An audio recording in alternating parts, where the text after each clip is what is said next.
Alors Céline Granchet, vous travaillez avec Martine Jaubert à Bordeaux et vous allez nous parler notamment d'un problème que je trouve passionnant parce que il est connu dans nos milieux, mais je pense encore très peu répandu. C'est l'idée que l'apprentissage de l'écrire dans une discipline participe à la construction des savoirs disciplinaires et à leur mise en texte, et que c'est pas uniquement l'image de l'outil français qu'on utilise de façon accessoire dans toutes les disciplines, mais que réellement il y a un enjeu d'expression des savoirs disciplinaires au travers de l'écriture dans toutes les disciplines.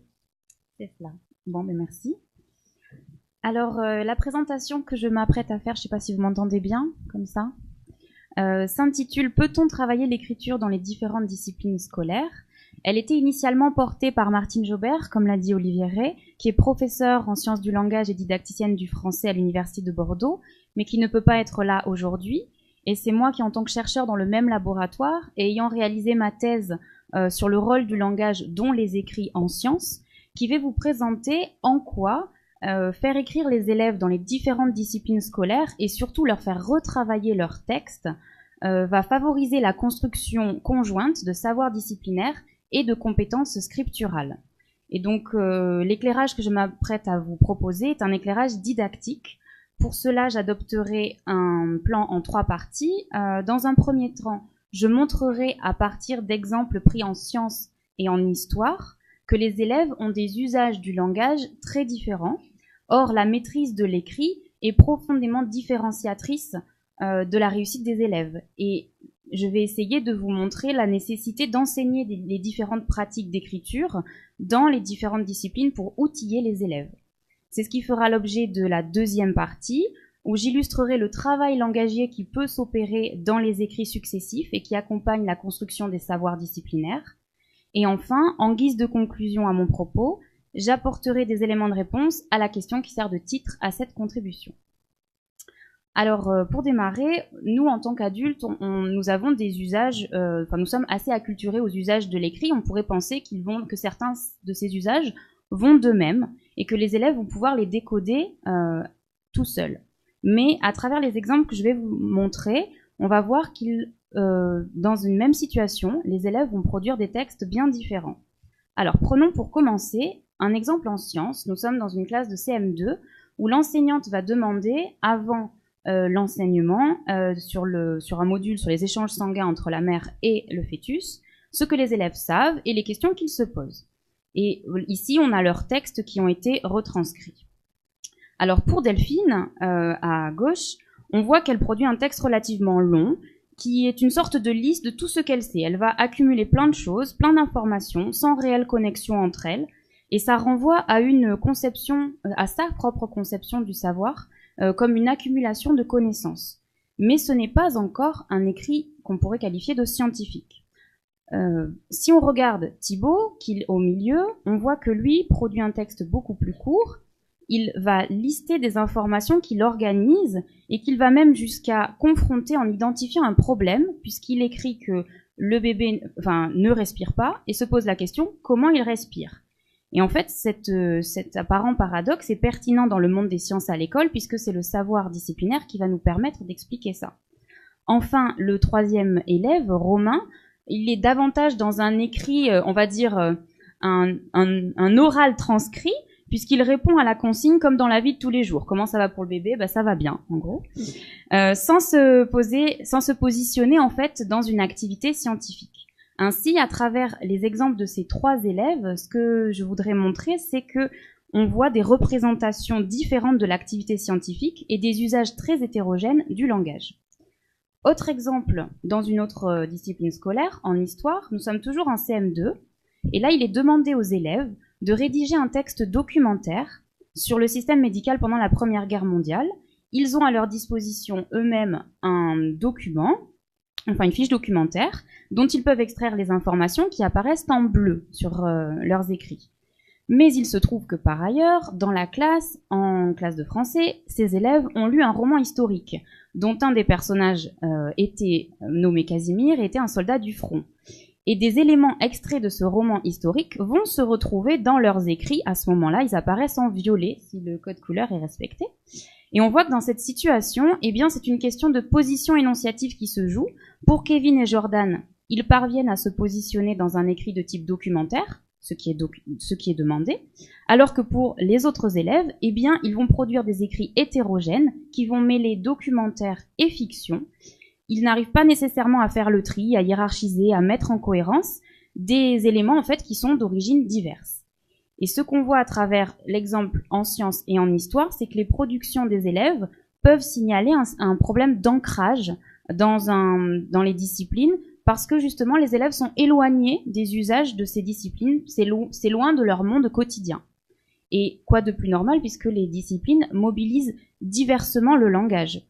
Et c'est ce qui m'amène à vous expliquer la conception du langage sur laquelle je m'appuie dans le cadre des travaux que nous menons dans le laboratoire. Ici, le langage, et dont l'écrit, permet de construire une représentation du monde. Et du coup, les écrits de savoir vont être des constructions sociales caractéristiques de chaque discipline. Ainsi, produire un texte dans une discipline va supposer un travail d'interprétation de la part de celui qui l'écrit, tout comme de la part de celui qui le lit, afin de s'inscrire dans l'univers social que constitue la discipline.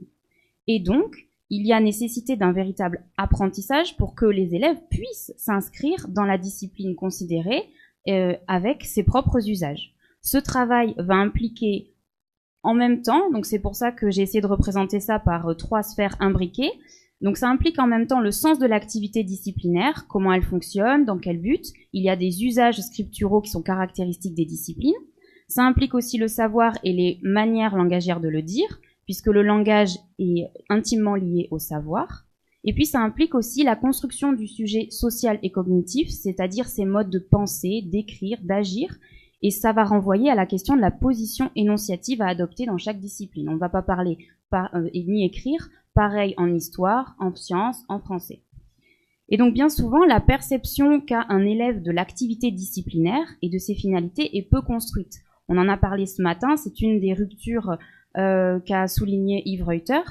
Et on comprend que dans cette absence de clarté cognitive pour l'élève, il ait du mal à se positionner dans la discipline considérée, d'où le besoin en fait de lui aménager des espaces, et ces espaces sont les écrits de travail ou écrits intermédiaires qui vont pouvoir faire l'objet de lecture, de reformulation, et qui vont être propices à la transformation des manières d'agir, de penser, d'écrire, nécessaires pour s'inscrire dans les différentes disciplines scolaires. Et cela va participer à une acculturation des élèves à des usages scripturaux spécifiques aux disciplines, puisqu'en fait les élèves ne sont pas nécessairement, et notamment ceux qui sont les plus éloignés de l'école, ne sont pas familiers de ces usages de l'écrit. Alors pour illustrer ce travail qui peut s'opérer dans, par et à travers les écrits, je vais prendre des exemples en sciences, mon domaine de prédilection, en vous montrant en fait ce qui s'est passé quand les élèves dans la classe avaient listé un certain nombre d'hypothèses, toujours sur les échanges placentaires, et on cherche avec l'enseignante, il cherche avec l'enseignante à mettre un titre à cette liste d'hypothèses. Et ce qui est retranscrit sur la diapositive, ce sont les essais successifs, les propositions successives pour aboutir à un titre. Alors le premier, on voit les échanges 200. La simple préposition de ne précise pas finalement qu'est-ce qui vraiment s'échange. Et puis, il y a une petite transformation, le de devient un dans, donc déjà c'est un petit peu mieux, mais ça suppose peut-être un mélange de sang. Et puis progressivement, on passe de dans le sang, on précise de la mère au bébé, donc ce qui donne un sens, mais peut-être implique qu'il n'y a qu'un seul sens. Quand arrive le mot entre la mère et le bébé, là ça suppose une réciprocité de ces échanges. Et puis on voit que bébé va être transformé en embryon ou fœtus. Donc là, il y a un vocabulaire plus précis, spécialisé qui est utilisé. L'avant-dernier titre, on voit qu'il y a aussi un retour en arrière, alors qu'on avait gagné avec le mot entre la mère et l'embryon. Eh bien là, on repasse à des échanges de sang. Donc finalement, ce n'est pas si stable que ça. Et la dernière proposition qui sera celle retenue, hypothèse sur les échanges entre la mère et le fœtus, entre parenthèses, ou embryon. On voit qu'il y a la disparition de l'article « les » devant hypothèse, ainsi que l'usage des parenthèses, qui sont des usages propres de l'écrit. Et donc toute cette série de petites transformations illustre qu'il ne se dit pas la même chose au fur et à mesure de ces reformulations, et qu'il y a bien une affaire de maîtrise de la langue qui se joue dans la classe de sciences et qui se construit aussi dans cette classe. Alors, autre exemple, cette fois-ci qui n'est pas au sein de toute la classe, mais pour une élève, on est toujours sur les échanges placentaires. C'est une élève Juliette qui va produire plusieurs écrits tout au long de la séquence d'enseignement. Et la comparaison de ces textes successifs va faire apparaître des améliorations dans le savoir et aussi dans la cohérence de son écrit. Ainsi, on observe dans le texte 4 l'arrivée d'un titre, ainsi qu'une technique de reformulation très importante qui apparaît en gras, qui globalise ce qui a été dit. Elle écrit « On appelle ça des échanges ». On voit aussi que les choix lexicaux que fait l'élève dans le texte 4 se précisent, puisque de bébé dans le texte 2, on passe à fœtus, fœtus ou embryon. Donc ça peut aussi montrer qu'elle s'est approprié ce qui a été travaillé au sein de la classe. Il y a un accroissement des informations dans son texte 4 qui est bien plus long, avec des précisions qui apparaissent en violet, et la construction au final d'une explication scientifique qui se concrétise à travers des connecteurs logiques qui apparaissent en rouge, mais aussi alors. Mais c'est l'ensemble de ces transformations qui signalent en fait un travail à la fois conceptuel et langagier.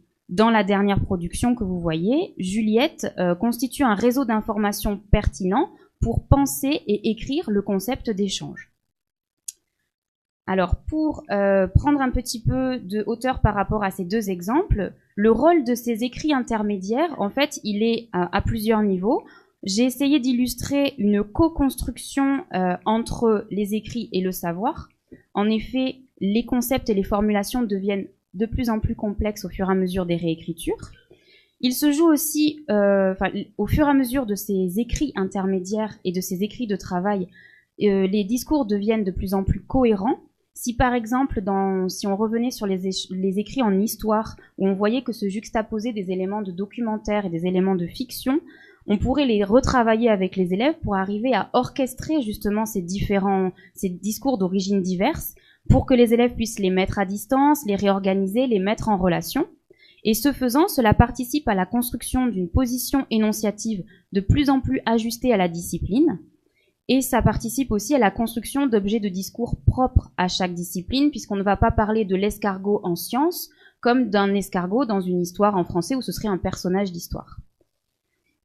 Donc à présent, si je devais donner, alors pas une réponse définitive, mais répondre tout simplement à cette question, peut-on travailler l'écriture dans les différentes disciplines ? Je dirais que oui, et je dirais même que c'est nécessaire, puisqu'en effet, savoir écrire, c'est savoir produire tous les types de textes, et cela dans toutes les disciplines. Or, les pratiques d'écriture sont tributaires de l'épistémologie des disciplines, et ne peuvent être réservées au seul horaire de l'enseignement du français. Cela suppose donc un apprentissage pour les élèves à travers ces écrits de travail, puisque ce sont des espaces à l'intérieur desquels les élèves vont pouvoir s'y essayer, vont pouvoir travailler, valider, stabiliser des usages.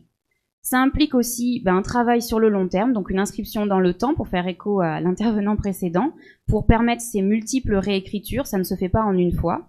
Et puis ça implique aussi un étayage fort de l'adulte, au moins un accompagnement de l'adulte et de l'enseignant, donc une formation des enseignants aux usages langagiers, dont les usages scripturaux, pour que justement on puisse acculturer les élèves à ces différentes pratiques. Écrire s'apprend en effet dans toutes les disciplines, et il me semble que l'écrit de travail, compte tenu de ses potentialités, est un enjeu fort pour la réussite de tous les élèves dans les différentes disciplines scolaires.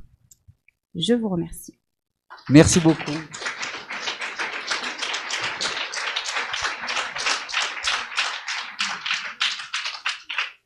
Merci beaucoup pour cet exposé qui était très clair, et en plus vous avez parfaitement respecté le cadre temporel.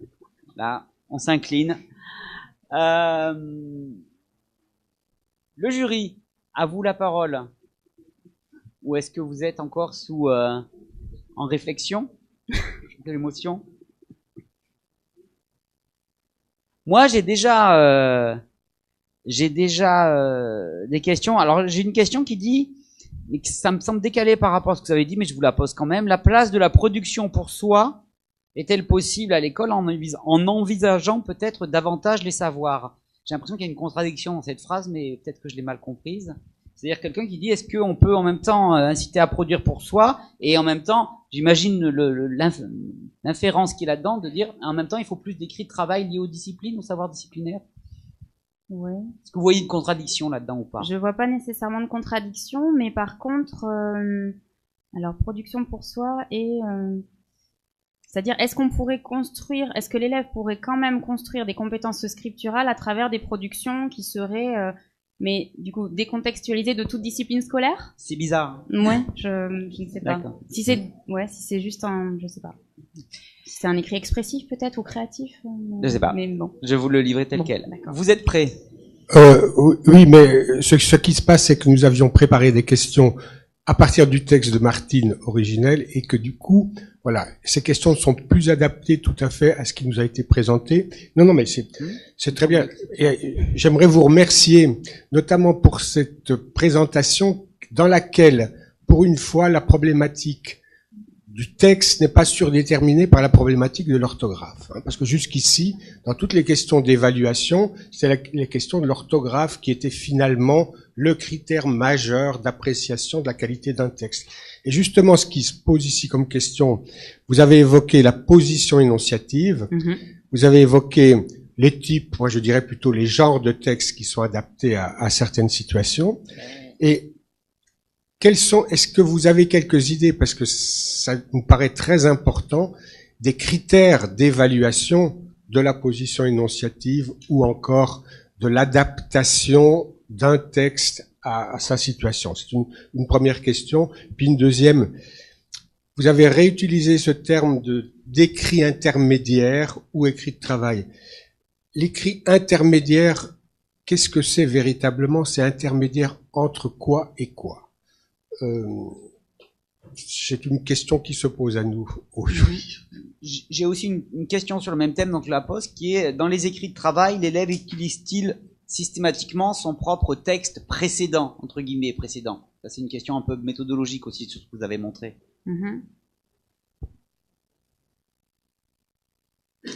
Alors je dirais que je commencerai par votre deuxième question sur les écrits intermédiaires. Je commencerai par dire en fait qu'il y a deux grands types d'écrits. Moi je me suis surtout focalisée sur les écrits de travail, les écrits intermédiaires qui sont des outils pour penser. Il y a aussi les écrits terminaux de savoir.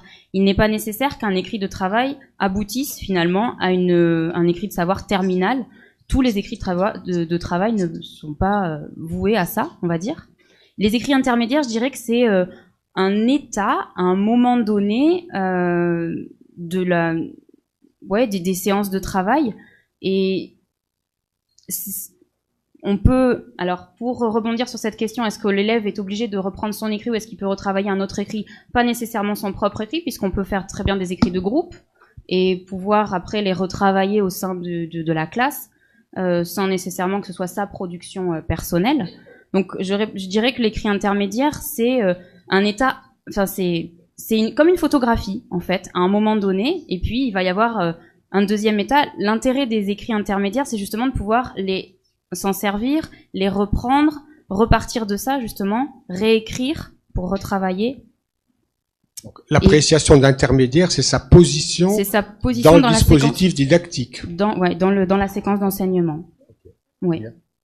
Et concernant les critères pour évaluer, alors ce serait pour apprécier, on va dire, une position énonciative adaptée dans chaque discipline. Alors c'est extrêmement compliqué. Je dirais qu'on peut avoir des indicateurs qui nous permettent de savoir si un élève se positionne dans une activité scientifique. Alors je parle de l'activité scientifique puisque c'est dans les travaux que j'ai réalisés, c'est ça que j'ai étudié notamment, sur qu'est-ce qui peut nous indiquer qu'un élève est en train de parler de notre objet de savoir scientifique. Eh bien, il peut y avoir le lexique qu'il utilise, mais il peut aussi y avoir les questions qu'il va poser, comme notre élève Thibaut, si je rebondissais sur ce qu'il fait, on voit déjà qu'il est en train de se positionner dans une activité scientifique puisqu'il identifie un problème et il se dit qu'il va falloir mettre en place peut-être des expérimentations, des observations ou une recherche documentaire pour répondre à ce problème. Donc je dirais que c'est un faisceau d'indicateurs plutôt qu'une évaluation très critériée. Et puis ça va dépendre de chaque discipline en plus. Dernière question sur ce que vous avez dit. Qu'est-ce que vous entendez par les usages langagiers, la formation d'usage langagier, précisément? Alors, usage langagier, c'est... D'ailleurs, une autre question de quelqu'un qui me disait, mais quid des élèves justement qui ont des difficultés langagières? Alors, usage langagier, c'est très très vague. Pour moi, langage, c'est à la fois oral et écrit. Donc, souvent dans les diapositives, j'ai précisé dont l'écrit ou scripturaux. Mais c'est vraiment quelque chose de très englobant. Les usages langagiers, c'est les manières de dire, de penser, d'écrire.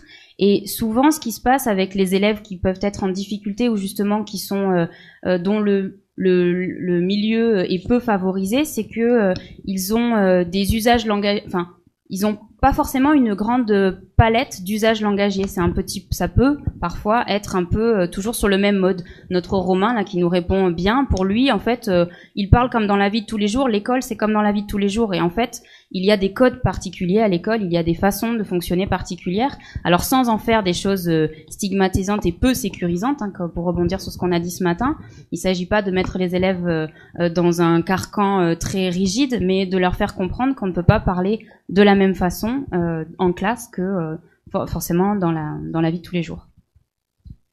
Très bien. De toute façon, je précise pour ceux qui sont intéressés qu'on va revenir là tout de suite sur toutes ces questions de brouillon, écrit intermédiaire, etc. par les deux autres intervenants. Donc la discussion va se poursuivre.